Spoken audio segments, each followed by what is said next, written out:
हाँ, सवाल यही है, बात बात पर खंड खंड भारत की धमकी क्यों? और ये सवाल और भी बड़ा हो जाता है जब ये सवाल या ये बात शिवसेना द्वारा कही जाती है। जल्दी से आपको बता देते हैं अपने मुखपत्र सामना में क्या कुछ शिवसेना द्वारा कहा गया, संजय राउत द्वारा लिखा गया। उन्होंने जो बातें कही मैं सिलसिलेवार तरीके से आपके सामने रख रही हूँ, आप अपने स्क्रीन पर भी पढ़ पा रहे हैं। तो उन्होंने ये कहा कि कश्मीर घाटी में अस्थिरता बरकरार है। ध्यान से देखिएगा, सबसे पहले उन्होंने चीन और भारत के बीच जो तनाव हुआ उसे लेकर क्या कहा। उन्होंने कहा ये हिंदुस्तान और चीन के बीच तनाव से पैदा हुआ संकट, क्योंकि इससे पहले वो आर्थिक संकट की बात कर रहे हैं। फिर वो कहते हैं कि चीनी सैनिक 2020 में हिंदुस्तानी सीमा में घुसे, उन्होंने अपनी जमीन यानी हिंदुस्तान की जमीन पर कब्जा कर लिया। चीनी सैनिकों को हम पीछे नहीं धकेल सकते, उनकी तरफ से ये कहा गया। और उसके बाद उन्होंने कहा कि संकट से लोगों का ध्यान हटाने के लिए राष्ट्रवाद की नई छड़ी का इस्तेमाल किया गया।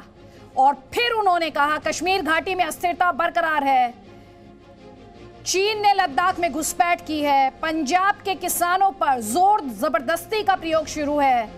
और अब जो लाइन मैं आपसे कहूंगी उस लाइन को जरा ध्यान से देखिएगा और ध्यान से पढ़िएगा। वो लाइन ये कहती है कि केंद्र सरकार को इस बात का एहसास नहीं है कि राजनीतिक लाभ के लिए लोगों को नुकसान पहुंचा रहे हैं। तो जैसे रूस के राज्य टूटे, जो कि आप अपने स्क्रीन पर देख रहे हैं, वैसा हमारे देश में होने में ज्यादा समय नहीं लगेगा। जल्दी से आपको बताते हैं ताल ठोक के हमारे सवाल। पहला सवाल यही, खंड खंड भारत की धमकी क्यों दी जा रही है? क्या मोदी विरोध में ये मौका राजनीति है जिस पर चौका लगाने की या छक्का लगाने की कोशिश शिवसेना द्वारा यहां पर की जा रही है? सवाल यह भी उठता है कि ये इंडिया डिवाइड पॉलिटिक्स क्यों है, इंडिया डिवीजन पॉलिटिक्स क्यों है? बात बात पर खंड खंड भारत की धमकी क्यों दी जा रही है? हर मुद्दे पर, हर बात पर इसी तरह की धमकी क्यों सामने आ जाती है? सवाल यह भी उठता है कि दलहित में क्या देश हित भूल चुकी है शिवसेना? जैसा कि मैंने आपको शुरुआत में ही ये तीनों सवाल बताया कि आज का ताल ठोक के इस लिहाज से भी खास हो जाता है कि पॉलिटिकल पार्टियां दलहित को क्या देश हित से ऊपर रखने लगी हैं, तभी हम इस तरह की बयानबाजी और स्टेटमेंट्स देख रहे हैं। बाल ठाकरे और आज की शिवसेना में इतना फर्क क्यों है? आप इस सवाल को यह कह के भी फ्रेम कर सकते हैं कि क्या शिवसेना खुद में ही कंफ्यूज हो गई है? खुद शिवसेना बाला साहेब ठाकरे की जो आइडियोलॉजी थी उसे किनारा कर चुकी है सत्ता के लिए? ये भी अपने आप में एक सवाल है। और देश में बंटवारे वाली राजनीति क्यों? ये बड़ा सवाल है, क्योंकि जब बात देश की होती है तो सियासत ऊपर नहीं हो सकती, देश हित सर्वोपरि होता है। और इसीलिए हमारा हैशटैग है डिवाइड इंडिया पॉलिटिक्स। कई खास मेहमान हमारे साथ हैं, जल्दी से आपको बता देते हैं। बीजेपी का पक्ष रखने के लिए जफर इस्लाम हमारे साथ शिवसेना का पक्ष रखने के लिए कमलेश राय हमारे साथ, महेश तापसे एनसीपी के स्पोक्स पर्सन हैं, और आपको आलोक मेहता जी दिखाई दे रहे हैं, सीनियर जर्नलिस्ट हैं। राशिद अलवी आपको दिखाई दे रहे हैं कांग्रेस पार्टी का पक्ष रखने के लिए। माजिद मेनन आपको दिखाई दे रहे हैं यहाँ पर इस वक्त स्क्रीन पर, एनसीपी के सीनियर लीडर हैं। लेकिन सबसे पहले कमलेश राय, मेरा आपसे सवाल एक बार फिर से लेकर आइए, जरा वो टेक्स्ट हमारे दर्शकों को एक बार फिर से दिखाइए, क्या कुछ कहा गया है। जैसे रूस के राज्य टूटे वैसा हमारे देश में होने में ज्यादा समय नहीं लगेगा सर। ये शिवसेना की भाषा है, ये शिवसेना की बोली है, क्या मतलब है इसका? अदिति जी, इसका मायने आपको ये निकालना पड़ेगा कि जो इस समय किसान आके दिल्ली के बॉर्डर पे बैठे हैं, उनका एक बेटा सारे किसानों का सरहद पे लड़ाई लड़ रहा है, चाहे पाकिस्तान से चाहे चाइना से, और दूसरा बेटा अपने बूढ़े बाप को लेके 30 दिन से बॉर्डर पे बैठा है, और उसकी सुनवाई जो घमंडी इस समय की सरकार है उनके तरफ देखना नहीं चाहती है। वो एमएसपी पे बात नहीं करना चाहते हैं, उस गरीब मजदूर की बात नहीं करना चाहते हैं। कमलेश राय, ये भयंकर बात है, ऐसा नहीं होना चाहिए। कमलेश राय, इसलिए शिवसेना ने लिखा है, और शिवसेना प्रमुख उद्धव साहब ने स्पष्ट कहा है, सुन लीजिए, आप सेना के पीछे मत छिपिएगा सर, क्योंकि ये जो लिखा है ना, ये जो टेक्स्ट है, ये सेना पर सवाल खड़े कर रहा है। जब आप चीन को लेकर सवाल पूछ रहे हैं तो सवाल आप सेना से भी पूछ रहे हैं सर। आप उस जवान से सवाल पूछ रहे हैं जो -40 डिग्री टेम्परेचर में इस देश के बॉर्डर की हिफाजत कर रहा है सर, जो कह रहा है आप सवाल पूछते रहिए लेकिन मैं डटा रहूंगा सीने पे गोली खाने के लिए, आपकी हिफाजत के लिए। आप उससे भी सवाल पूछते हैं सर, आप उससे भी सवाल पूछते हैं। मैं आपसे ये सवाल पूछ रही हूं, ये वही शिवसेना है जो पाकिस्तान के खंड खंड करने की बात करती थी, आज भारत के खंड खंड का सवाल उठा रही है।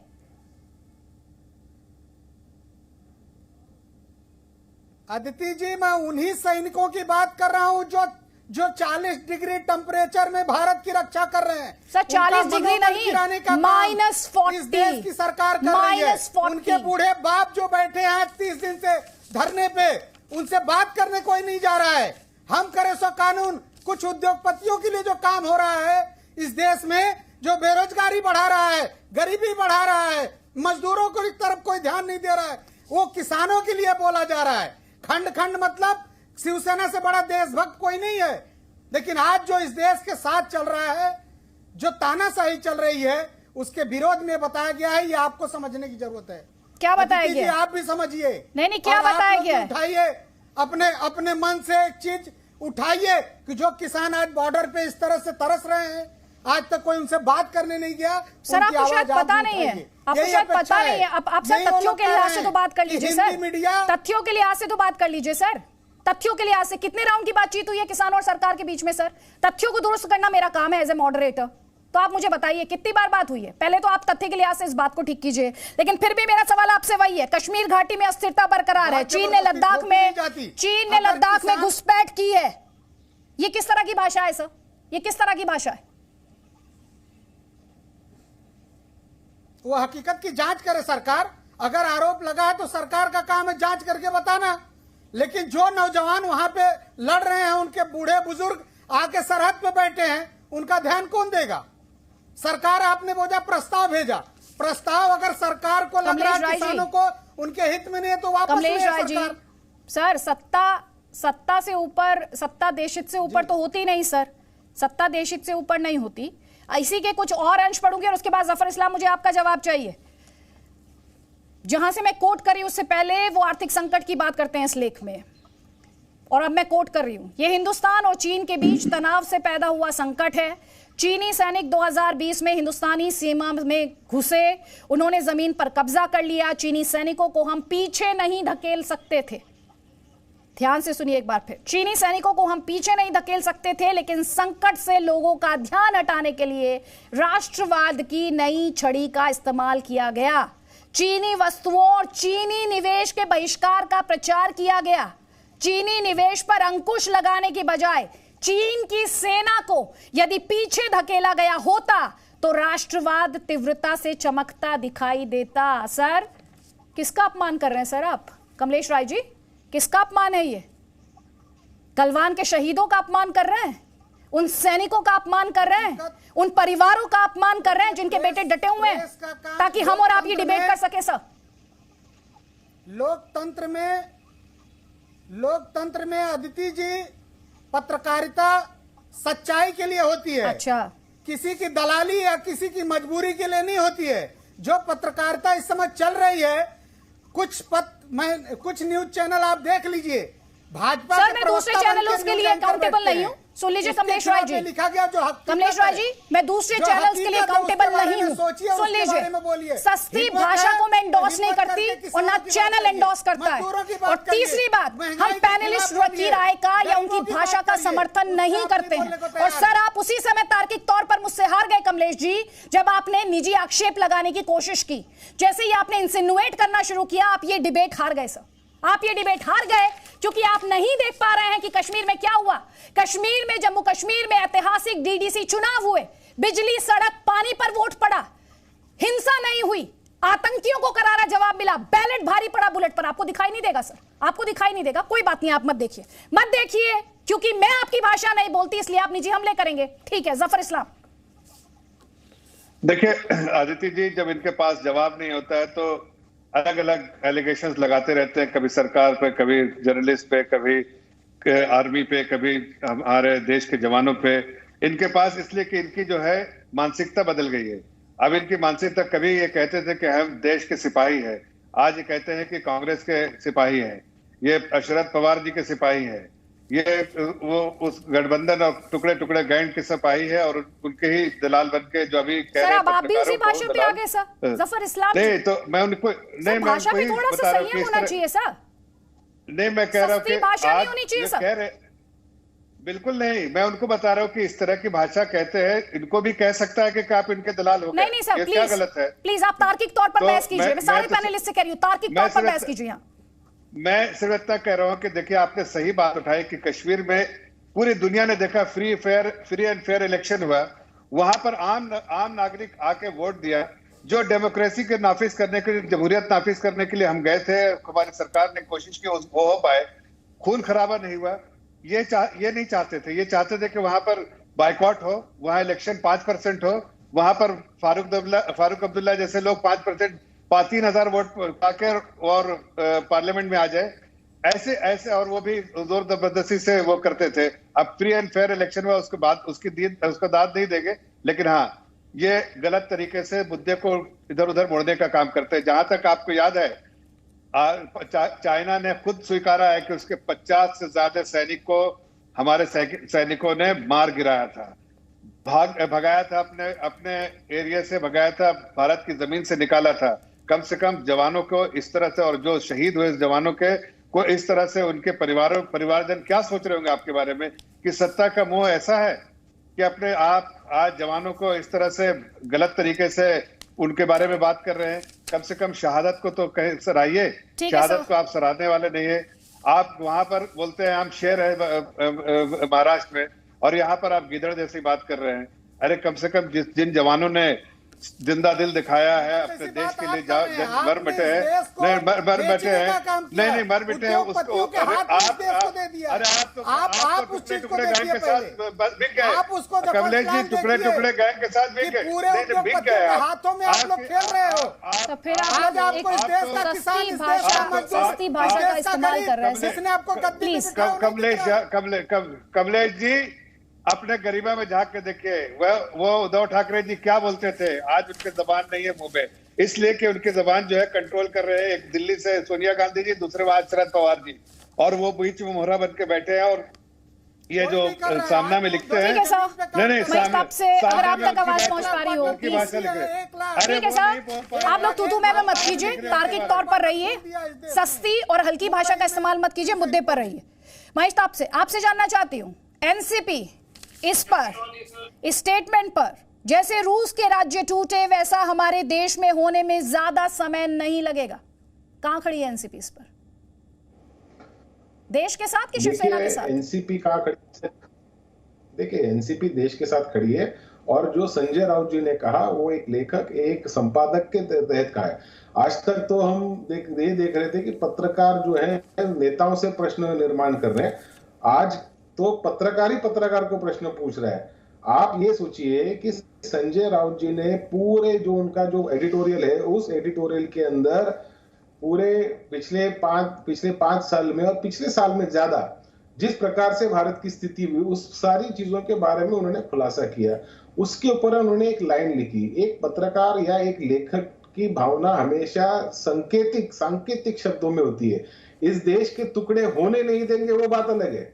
इस जो मर्जी हो जाए, राजनीति अपनी जगह है, लेकिन इस देश के टुकड़े नहीं होने देंगे, ये बात अपनी जगह पे सही है। लेकिन महेश, तापसे जी, आप कहां से, आप इसका ये इंटरप्रिटेशन कहां से लेके आ रहे हैं सर? वो अपनी भाषा में संकेतों का उदाहरण के रूप में डालते हुए लोगों के तक पहुंचने की उनकी भूमिका रहती है।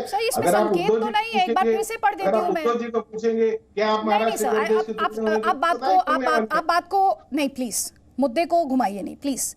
केंद्र सरकार को, I quote again sir, I quote again please, एक लेखक और केंद्र सरकार को सर सुन लीजिए, प्लीज सुन लीजिए। शिवसेना का मुखपत्र है ना सामना सर, शिवसेना का मुखपत्र है, आपके हिसाब से नहीं है?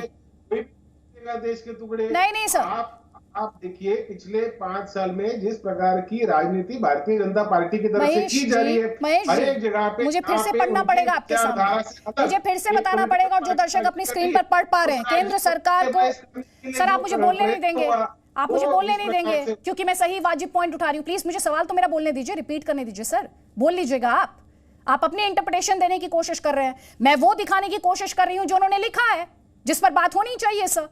आजकल हर कोई पत्रकारों को धर्म तो सिखा रहा है, पर जो पत्रकारिता का बेसिक है, ऑब्जेक्टिविटी, और जो कहा गया उसको दिखाना, वो कोई नहीं सुनना चाहता सर। सब उपदेश देना चाहते हैं।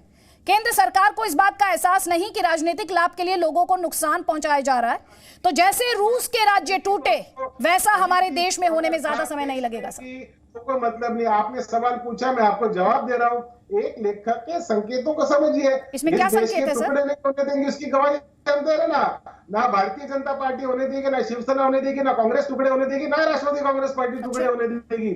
लेकिन एक लेखक अपने विचारों को जब कलम की धार से लिखता है तो एक छोटी सी चीज के एक्सट्रीम अंजाम क्या हो सकता है, उन्होंने अपनी बात रखी है। अच्छा, ये आपके हिसाब से बहुत छोटी सी बात है महेश जी? आपकी डिक्शनरी में छोटी सी बात होगी सर? आपकी डिक्शनरी में छोटी बात हो सकती है सर महेश जी? राज्य अलग नहीं होगा, हर राज्य हिंदुस्तान का अविभाज्य राज्य है। तो फिर क्यों लिखा है? फिर क्यों लिखा गया? ये लाइन क्यों लिखी गई? वो संपादक वो लिख सकते ना, वो संपादक ने अपने ख्यालों से राष्ट्र के विघटन की बात कोई लिख सकता है, राष्ट्र के टुकड़े होने की बात कोई लिख सकता है। आर्टिकल है वो 6 पैराग्राफ के। सर आप क्या बोल रहे हैं? जैसे रूस के राज्य टूटे वैसा हमारे देश में होने में ज्यादा समय नहीं लगेगा सर। आप जवाब नहीं दे रहे, I am sorry. Rashid Alvi ji, Congress इस पर शिवसेना के साथ या देश के? जी देखिए, आप इस तरीके के सवाल मत कीजिए कि शिवसेना के साथ के देश के साथ है। हर पार्टी देश के साथ है। ये जो नया तरीका है कि पार्टीज को और लोगों को देशद्रोही बता देना, देशभक्ति का सर्टिफिकेट दे देना, ये गलत है। एक इशू है, उस पर बहस कीजिए। रशिया क्यों टूटा? गोर्बाचोव अपनी पॉलिसी जबरदस्ती इंप्लीमेंट करना चाहते थे, अमेरिका के साथ मिल गए थे, प्रेसिडेंट बुश के साथ, इसलिए वहां पे विद्रोह हुआ। और वही अमेरिका जो गोर्बाचोव के साथ था, वो येल्त्सिन के साथ खड़ा हो गया। देखिए, भारत माता की जय, देशभक्ति। जनवरी 1947 को जब हम भारत माता की जय करते थे, कराची भी शामिल होता था और ढाका भी शामिल होता था, लेकिन 1 साल के अंदर टूट गया। और वो पाकिस्तान जो मुसलमानों के बलबूते पे बना था, मजहब उनको एक नहीं रख पाया। आज हमारे देश के अंदर कम्युनलिज्म भी है, रीजनलिज्म भी है, कास्टिज्म भी है। चंद्रबाबू नायडू ने कहा था, मैं गौर से सुनिए मेरी बात, आप तो सामना की बात पे बहस कर रहे हैं। मैं हैदराबाद के अंदर था, चंद्रबाबू नायडू ने कहा कि देश का रेवेन्यू मैक्सिमम साउथ से आता है, नॉर्थ पे खर्च हो जाता है। अगर साउथ अलहदा देश बन जाए तो दुनिया का ताकतवर देश होगा। क्या है ये बयान? इस बयान का क्या मतलब है? लोकसभा के अंदर अन्ना डीएमके और समाजवादी पार्टी में हाथापाई हुई कि हिंदी को पूरे देश के अंदर इंप्लीमेंट करेंगे। अन्ना डीएमके ने कहा हम तमिलनाडु में घुसने नहीं देंगे। हम लोगों ने बीच बचाव किया। सर मैंने आपको आपकी बात बोलने दी, आपने मेरे सवाल का जवाब नहीं दिया सर। मेरे सवाल का जवाब नहीं दे रहे सर। जिम्मेदारी। और एक बात और मैं कहूंगा आपसे, आखिरी बात कहूंगा, अडवाणी जी ने हरियाणा में शानदार बयान दिया था, चुनाव चल रहा था, चुनाव के बीच अडवाणी जी ने कहा, उनकी हिम्मत की दाद देता हूं, कि देश के हित में है राष्ट्रीय पार्टी को मजबूत कीजिए। मैं रीजनल पार्टीज की मुखालफत नहीं कर रहा, मैं अडवाणी जी की बात कर रहा हूं। कभी मेरे राशिद अलवी जी, आपने तमाम एग्जांपल्स दिए sir, but you are not answering my question sir. I am sorry. मुझे सर सुनिए प्लीज, मैंने आपको अनइंटरप्टेड बोलने दिया सर, प्लीज मेरी बात सुनिए। लेकिन मेरा सवाल है, उस सवाल का जवाब मुझे मिला नहीं सर। और सवाल सीधा सा है, जैसे रूस का राज्य टूटे वैसा हमारे देश में होने में ज्यादा समय नहीं लगेगा। इस पर कांग्रेस कहां खड़ी है? अगर किसी देश के अंदर कम्युनलिज्म फैलाया जाएगा, कास्टिज्म अपनी आसमान को छुएगा, रीजनलिज्म की बात की जाएगी, तो वहां पे खतरा खड़ा हो जाएगा। कम्युनलिज्म भारतीय जनता पार्टी से ज्यादा कौन इस देश के अंदर? राशिद अलवी जी, आप मेरे सवाल का जवाब नहीं दे रहे हैं। इस लाइन पर अगर इस तरीके की सोच सर, मुझे रूस के राज्य टूटे जैसे रूस के राज्य टूटे वैसा हमारे देश में होने में ज्यादा समय नहीं लगेगा। सर मैं एक आपके सामने स्टेटमेंट रख रही हूं, मैं उससे पूछ रही हूं, सीधा उसका जवाब या तो हाँ है या उसका जवाब ना है, उसके अलावा कोई और गुंजाइश तो इसमें है नहीं सर। तो इस स्टेटमेंट पर आप शिवसेना के साथ या आप शिवसेना से अलग? सिंपल सा सवाल, हाँ या ना? अगर गुंजाइश ना होती तो आप इस पे बहस नहीं करती। मेरा कहना है, अगर कोई भी राजनीतिक दल और जो सरकार में है कम्युनलिज्म फैलाएगा, कास्टिज्म करेगा, रीजनलिज्म करेगा। सर आप मेरे तो सवाल देश का को जवाब खतरा नहीं दे हो रहे। जाएगा। सर मेरे सवाल का जवाब नहीं दे रहे। जैसे रूस के राज्य टूटे वैसा हमारे देश में होने में ज्यादा समय नहीं लगेगा। इस पर कहां खड़े हैं आप, इस लाइन पर? मैंने फिर कहा आपसे कि जो मौजूदा सरकार है, किसान बैठा है, उसकी बात सुनने को तैयार नहीं है। कश्मीर के अंदर फौज लगा के आपने 370 को हटा दिया है। आप हर स्टेट के अंदर अपनी पॉलिसीज बदलते चले जाते हैं। कर्नाटक में गाय काटने पे सजा सर है। अब आप गोवा के इसको अंदर अलग आपकी ट्रैक पे ले जा सरकार रहे हैं। है। I am sorry Rashid Alvi ji, I am sorry Rashid Alvi ji. मुझे अच्छा लगता है आपने जम्मू कश्मीर में ये कहा फौज को लगाकर। सर सुनिए मेरी बात, आपने जम्मू कश्मीर में फौज को लगाकर 370 हटाने की बात कही। मुझे अच्छा लगता अगर आप डीडीसी इलेक्शंस में जो लोगों ने सेलिब्रेशन की तस्वीरें भेजी, जो ग्रास रूट्स डेमोक्रेसी की सेलिब्रेशन की तस्वीरें आई, आप उनका भी जिक्र करते तो सर अच्छा होता है। एक तरफा नैरेटिव नहीं होना चाहिए, ऑब्जेक्टिविटी।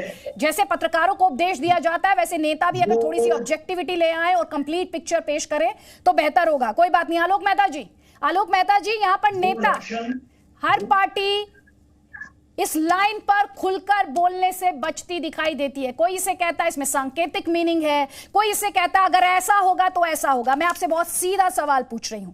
जैसे रूस के राज्य टूटे वैसा हमारे देश में होने में ज्यादा समय नहीं लगेगा। इसका मतलब क्या है सर? क्या ये उकसावे की राजनीति है? क्या ये डिवाइड करने वाली पॉलिटिक्स है? क्या ये किसानों के साथ एक अहम मीटिंग है 29 तारीख को, उससे पहले इस तरह का स्टेटमेंट क्या है ये?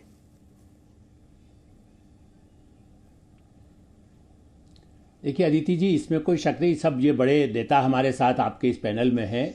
मैं पूरा उनका सम्मान करता हूं और आप और हम दोनों सम्मान करते हैं। आपने जो बात कही कि ये शिवसेना का मुखपत्र है जिसमें ये लिखा गया है, मैं इस पर पॉइंट आउट करना चाहता हूं कि ये देखिए, कोई भी संस्था जो बाकायदा, जैसे मान लो संघ का ऑर्गेनाइजर एक पेपर है तो वो पार्टी का संगठन का पेपर है। शिवसेना की बात को ये कहना कि पत्रकार की आवाज़ नहीं है, हाँ ये कह सकते हैं कि आप उसमें जो लेख हैं, और संजय राउत जी उसी पार्टी के नेता हैं।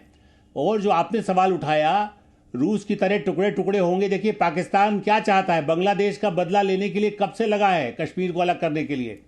दाऊद इब्राहिम किस समय भागा था, कौन सत्ता में था उस समय, खाली आप उनसे पूछ लीजिए जो बहुत पुराने नेता हैं, वो जानते हैं कि उस समय मुख्यमंत्री कौन थे। और आज उन्हीं के साथ उद्धव ठाकरे और शिवसेना उनकी गोद में जाकर बैठ गई। उनको चाहती है कि वो देश के प्रधानमंत्री चाहे शरद पवार या राष्ट्रपति बन जाएं और पूरा महाराष्ट्र उनको छोड़ दे। इसलिए ये सब जो एक बड़ी रणनीति के तहत हो रहा है और केवल उन्हीं लोगों के लिए, देखिए इसका मैसेज क्या है, देखो खालिस्तान अलग बन सकता है, देखो दक्षिण अलग हो सकता है। देखिए ये इस तरह की भाषा किसी भी पत्र में व्यक्ति के रूप में, नेता के रूप में, मेरा ऐसा मानना है कि कहीं ना कहीं या तो भ्रमित हैं या कोई उनको नियंत्रित करता है। क्योंकि ब्रिटेन में भी वही भाषा बोली जाती है, वही खालिस्तानी जो है ज़्यादा उसमें मदद करने को तैयार बैठे हैं, प्रदर्शन वहाँ कर रहे हैं। तो किसान भाइयों का केवल उनको भ्रमित करने की बात है जो जमीन पर बैठे हैं। और आखिरी पॉइंट, अभी जो कहा गया सैनिक, देखिए चीन का एक भी हमारी जमीन वो नहीं ले अभी तक कहीं वो नहीं कर सके। इस समय जो उन्होंने अतिक्रमण की कोशिश किया उनको पीछे धकेल दिया गया। इसलिए यह कहना कि हम उनकी रक्षा नहीं कर सके, अपने उस इलाके को नहीं बचा सके, तो सैनिकों का अपमान है जो आपने भी बात उठाई। मेरा मानना है कि इस समय में सैनिकों को किसानों के नाम पर डिवाइड करना, भड़काने की कोशिश नहीं होना चाहिए। ठीक, हमारी आपकी मीडिया की भी जिम्मेदारी है बिल्कुल कि सैनिकों को इस मामले में यह ना जोड़ा जाए कि किसान भाई यहां पर वो मर रहे हैं। बिल्कुल इंपॉर्टेंट पॉइंट आप उठा रहे हैं महेश। सबसे पहले आपका काउंटर राशिद अलवी और उसके बाद जफर इस्लाम, जल्दी जल्दी प्लीज। देखिए मैंने पहले ही कहा कि पत्रकार को जब वो कोई पत्रक लिखता है या संपादक कोई आर्टिकल लिखता है तो वो बहुत से चीजों का अपना मन लिखता है, उसके अंदर कुछ संकेत देते हैं। इसका ये मतलब नहीं है कि भारत की राजनीतिक दलें उन संकेत के हिसाब से चलेंगी। भारत देश के टुकड़े नहीं हो सकते, ना होने देंगे, चाहे वो राष्ट्रवादी कांग्रेस पार्टी हो, चाहे कांग्रेस पार्टी हो, चाहे शिवसेना हो या चाहे भारतीय जनता पार्टी हो। वो आपसे ये कह रहे हैं महेश जी, अभी आलोक मेहता जी ने कहा वो नेता हैं, पार्टी के नेता है, वो पार्टी के नेता नहीं, वो संपादक के रूप में आर्टिकल, पत्रकार नहीं है, सांसद भी हैं, पार्टी के नेता के रूप में नहीं पत्रकार नहीं है, वो सांसद हैं, शिवसेना का अखबार है, आर्टिकल देखिए सामना शिवसेना का पत्र है, उन्होंने स्वतंत्र पत्र नहीं है। देखिए सामना क्यों नहीं है, सामना एक वो सकाल नहीं है, सकाल जो है शरद पवार का ही परिवार का है, लेकिन सकाल जो है स्वतंत्र पेपर है, पार्टी पेपर नहीं है। और उसमें लिखा भी है ना, संपादक की राय। सकाल और सामना में अंतर है, संपादक सकाल और सामना में अंतर है। और संपादक ने अपनी राय लिखते हुए पिछले 5 साल में केंद्र की भारतीय जनता पार्टी की जो नाकामियां गिनाई है उसके बारे में आप कुछ नहीं लिखे बोलेंगे क्या वो भी बोलेंगे उनकी व्यक्तिगत राय है? ठीक है, संपादक ने अपनी कभी कभी कम शब्दों का इस्तेमाल करते हैं, कभी कभी संपादक कठोर शब्दों का इस्तेमाल करते हैं। ठीक है, आपसे आलोक मेहता जी कुछ कहना चाहते हैं? 30 सेकंड से आलोक मेहता जी उसके बाद इस्लाम को लेकर आएंगे डिबेट में, प्लीज आलोक मेहता जी। शब्दों का मतलब नहीं ना ऐसा होगा। राष्ट्रवादी कांग्रेस पार्टी या मैं बार बार मैं उनको ध्यान दिलाना चाहता हूँ, वो महाराष्ट्र के हैं। भारतीय जनता पार्टी के बोलिए बोलिए आलोक अदिति जी सकाल उनसे कहिए, महाराष्ट्र में शरद पवार जी के परिवार का अखबार है सकाल, लेकिन सकाल पार्टी का पेपर नहीं है, सामना पार्टी का पेपर है, इसलिए मेरी बात उठाई है। और वो पार्टी का स्टैंड है कि भारत के टुकड़े टुकड़े हो जाएंगे, जल्दी कर लीजिए, मतलब मुझे सत्ता में या तो ले लीजिए या मुझे आने दीजिए। या तो कल तक वो बीजेपी के साथ थे, अब राष्ट्रवाद भूल करके रूस का डर, रूस की तरह डिवाइड की बात कर रहे हैं। शिवसेना का पत्र है, ये पत्रकार नहीं है, संजय राउत वर्कर है शिवसेना के, वो जमीन के लाठी लेकर के उन्होंने काम किया है बाल ठाकरे के साथ। ये मत कहिए कि वो ये नेता नहीं है, वो पत्रकार नहीं है जीवन में। शिवसेना का पत्र है। जो आज किसान बैठे हैं 31 दिन हो गए, 31 दिन उन्हीं के बेटे से नहीं संपादक, नहीं है संपादक नहीं है वो, पार्टी में पोस्टर लिखने वाला आदमी, पोस्टर लिखने वाला, पोस्टर लगाने वाला, सरकार के विरोध प्रदर्शन पोस्टर लगाने वाला पत्रकार नहीं होता, पोस्टर लिखने वाला पत्रकार नहीं होता है, उसे आप टुकड़े टुकड़े पोस्टर लिखने वाला पत्रकार नहीं होता। सकाल भी तो पत्र है, महाराष्ट्र टाइम्स भी पत्र है, सामना शिवसेना का पत्र है। दूसरी भूमिका में देखते, ये मुझे लगता है थोड़ा सा ज्यादा आप कर रहे हैं, थोड़ा सा। संजय राउत हम पहचानते हैं, आप जब से नहीं जानते हैं लोगों को। शब्दों की रचना पे जाइए, उन्होंने जो शब्द वापरे इस्तेमाल किए वो शब्द अलग तरीके से लिख सकते हैं। रशीद दलवाई जी ने इतने अच्छे से पूरी बात रखी पुराने इतिहास का। ठीक है महेश जी, आप इस समय जो डिफेंड करने की कोशिश कर रहे हैं उसी को तथ्यों का आईना आलोक मेहता जी यहाँ पर दिखा रहे हैं सर। ठीक है कमलेश राय जी, जल्दी से आपका काउंटर, जो पॉइंट यहाँ पर अभी आलोक मेहता जी ने उठाया, आप सेना का राजनीतिक इस्तेमाल करने की कोशिश मत कीजिए। जो पॉइंट यहाँ पर आलोक मेहता जी उठाने की कोशिश कर रहे थे बार बार, दीजिए जवाब। मैं आपको एक चीज बताना चाह रहा हूँ, 31 दिन हो गया, आज जो दिल्ली बॉर्डर पे किसान बैठे उन्हीं के बेटा सरहद पे लड़ रहे हैं, उनका मनोबल गिर रहा है। आप सर्वे करा लीजिए, आज 6 रेजिमेंट में सर्वे करा लीजिए जो देश में सबसे आगे लड़ाई लड़ते हैं। आज उनके बच्चे, उनके पिताजी, आज बूढ़े बाप सरहद पे 30 दिन से बैठे हैं। उनकी मनोभावनाएं आज लड़ने की शिवसेना के पास कोई मुद्दा नहीं है। इस तरह से जो बोल रहे हैं उसी पे झूठ बोलने का काम कर रहे हैं। नहीं कमलेश जी, कमलेश जी समझ को लड़ा रही है, हिंदू को मुस्लिम से लड़ा रही है, वो लड़ाना बंद करें। देश को आप झूठ फैलाना बंद कीजिए, झूठ फैलाना बंद कीजिए। पेट्रोल देंगे, महंगाई कम करेंगे। कमलेश जी इस पे डिबेट, कमलेश जी सुनिए मेरी बात। शिवसेना को ये बताने मुजफ्फर इस्लाम आपको वापस फ्लोर दे रही हूँ सर, वापस फ्लोर दे रही हूँ। टुकड़े टुकड़े के पक्ष में जा रही है। कमलेश राय जी सुन लीजिए मेरी बात।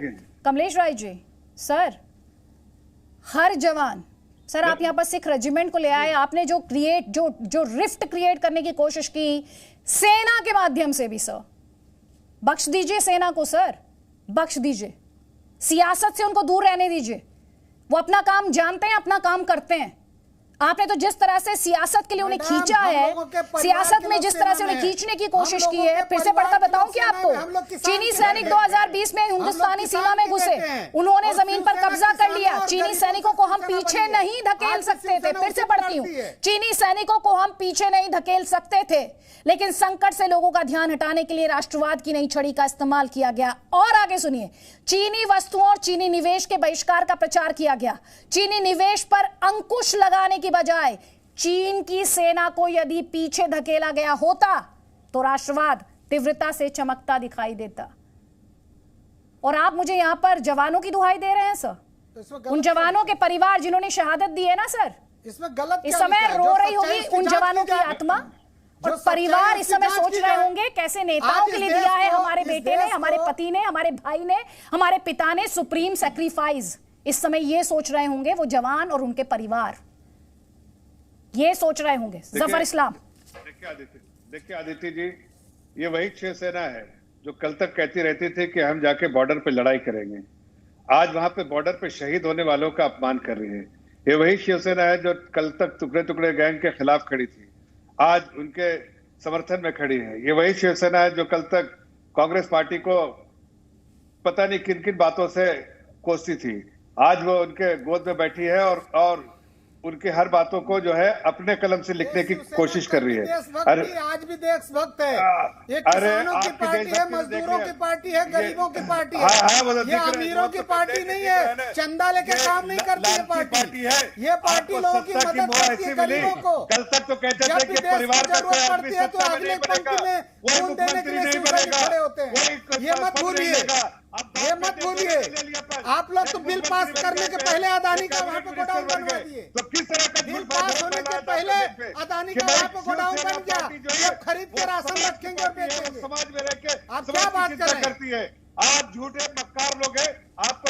आपको सत्ता की भूख थी, इसलिए बाप बेटे दोनों ने सत्ता में एक पार्टी की काबिज हो अटल गए बिहारी और वाजपेयी सत्ता जी में थे, काबिज होने के पूरा लिए देश उनको सम्मान देता था। आज आप पूरे देश सत्ता को में लड़ा रहे काबिज होने के हैं, बाद हिंदू को आपकी मुसलमान भाषा से, चली बदल दलित गई, को सवर्ण आपकी से, भाषा से और बदल गई लोगों को है। खाली और यही आप समाज क्या के बताना चाह रहे ऐसे हैं? तत्वों के मीडिया साथ के खड़े माध्यम हैं से जिनको वोट आप बैंक कल खींचने तक का जो आलोचना आप करते काम कर रहे थे, हैं, जिनको होने वाला नहीं आलोचना आगे। करते थे, लोग आज समझ उनके चुके साथ हैं। खड़े, उससे समझ में आता है कमलेश जी, आज देश समझ गया क्या सत्य की भूखे हैं। बाप तो बाप, बेटा भी सत्ता के भूखा। और देखिए जिनके बारे में कल तक कहते थे शिवसेना के प्रमुख जब जिंदा थे, नहीं वो कहते थे कि भारतीय जनता पार्टी है। अरे वो सत्ता के तो भूखे, आपने कहा हम समाज सेवक पार्टी है, अरे परिवार सेवक पार्टी। आपने कभी अपने लोगों को दबा दिया और अपने सत्ता की भूख मिटाने के लिए अब देश को ठीक है सर, मिटाने का काम जफर इस्लाम सेना के पीछे आप भी सुनना बंद कीजिए सर, सुन लीजिए मेरी बात ध्यान से सुनिए। उन्होंने सवाल आपसे भी पूछा है, उन्होंने सवाल सीधा से ये भी पूछा, पहले एक कमेंट में यहाँ पे राशिद अलवी का लूंगी, उसके बाद मैं आपको फ्लोर दूंगी। उन्होंने कहा कि मध्य प्रदेश में भाजपा ने कांग्रेस को तोड़ दिया और सरकार बनाई, बिहार में युवा तेजस्वी यादव ने चुनौती पेश की आपको। सीधे तौर पर उन्होंने कहा जिन राज्यों में भाजपा की सरकारें नहीं हैं वो राज्य भी राष्ट्रहित की बात करते हैं, लेकिन ये भावना मारी जा रही है। सर इस पर आपको भी जवाब देने की जरूरत है जो वो सवाल उठा रहे हैं, आपसे जवाब लूंगी, लेकिन उससे पहले राशिद अलवी। देखिए, कहूंगा कि मुझे ऐसा लग रहा है कि भारतीय जनता पार्टी की चिंता ये है कि शिवसेना ने कांग्रेस के साथ सरकार मिलके क्यों बनाई, इनके साथ क्यों नहीं बनाई। सत्ता की दुहाई दे रहे हैं कि मुख्यमंत्री, पहले कहते थे कि मैं मुख्यमंत्री नहीं बनूंगा, तो आपने तो शिवसेना के साथ इसीलिए झगड़ा कर लिया कि आप मुख्यमंत्री बनना चाहते थे, बीजेपी का मुख्यमंत्री हो। सत्ता का लालच आपको ज्यादा है कि उनको ज्यादा है। कश्मीर में महबूबा मुफ्ती के साथ सरकार बनाई, उसके बाद जेल में डाल दिया, तब वो देशभक्त थी, अब वो देशद्रोही है। शिवसेना जब तक आपके साथ थी वो देशभक्त थी, आज वो देशद्रोही हो गई। ये अजीब तमाशा है। भारतीय जनता पार्टी सिर्फ सत्ता के लिए राजनीति करती है, शिवसेना के साथ कोई और झगड़ा नहीं है। यही झगड़ा कि शिवसेना ने तने तनहा मुख्यमंत्री बन गए कुछ राजनीतिक दलों के साथ, कांग्रेस के साथ। कभी शिवसेना ऐसी लिखती थी बातें, शिवसेना अगर बुरी थी तो पहले भी बुरी थी, और अगर अच्छी थी तो आज भी अच्छी। मैं आज सत्ता के लिए क्या अगर उसने आपके साथ सरकार नहीं बनाई तो देशद्रोही हो गई। क्या इस तरह की वही काम आपने कश्मीर के अंदर किया। इस तरह के संपादक कभी इस तरह की भाषा लिखते थे? आप बताइए। नीतीश जब तक आपके साथ नहीं जुड़े थे तो इस तरह की भाषा लिखते थे? नहीं लिखते थे। अब पार्टी के साथ बोलने दीजिए ना भाई, सच्चाई बड़ी तल्ख होती है, मुझे बोलने दो, उसके बाद सर 20 सेकंड्स अपना आर्गुमेंट कंक्लूड कर दीजिए सर, 20 सेकंड्स आर्गुमेंट कंक्लूड कर दीजिए अपना। राशिद अलवी, आप तो पढ़े लिखे आदमी हो, एसएस के लोगों की तरह बात मत करो कि शोर मचाना शुरू कर दिया। मेरी बात सुनो, उसके बाद जवाब दो, ये भी तरीका थोड़ी है। बोलिए तो सही, आप मुझे बोलने दीजिए, उसके बाद साहब मैं तो आपकी बहुत देर प्लीज वक्त जाया ना करें, वक्त जाया ना करें, please come to the point Rashid Alvi ji please. देखिए, मैं यही बात कह रहा हूं कि अगर सामना के अंदर कोई बात छपी भी है उस पर विचार कीजिए, गलत है सही है, ये कहना कि हंगामा बर्पा हो गया, कयामत टूट पड़ी, ऐसा हरगिज नहीं होता। भारतीय जनता पार्टी के नेता तरह तरह के बयान देते, कभी कहते सब लोग पाकिस्तान चले जाओ, कभी उल्टे सीधे बयान देते। उनकी सातवीं पार्लियामेंट के अंदर कहते हैं गांधी का कातिल देशभक्त है। सर आप इतने वरिष्ठ हैं, मुझे बताइए, आप इतने वरिष्ठ हैं सर, आप भाजपा के नेताओं के स्टेटमेंट की बात तो कर रहे हैं सर, आप भाजपा के नेताओं के स्टेटमेंट की बात कर रहे हैं सर, लेकिन फिर आप जैसे रूस के राज्य टूटे वैसा हमारे देश में होने में ज्यादा समय नहीं लगेगा जब आप इस पर चुप्पी साधते हैं सर, जब आप इस पर चुप्पी साधते हैं सर। और मैं यहाँ पर हर पॉलिटिकल पार्टी की बात कर रही हूँ, राइट लेफ्ट सेंटर, कांग्रेस हो, बीजेपी हो, एनसीपी हो, शिवसेना हो, कोई भी पार्टी हो सर, एक बात एकदम क्लियर होनी चाहिए और ये क्रिस्टल क्लियर होना चाहिए कि देशहित से ऊपर कोई भी पार्टी नहीं है सर, देशहित सर्वोपरि है और इस पर किसी तरह का समझौता नहीं किया जा सकता। आप सभी का बहुत बहुत शुक्रिया, आप लोगों ने वक्त निकाला, अपनी बात यहाँ पर साझा की है हमारे साथ। Presenting B News app, available on Google Play and App Store. Download it now.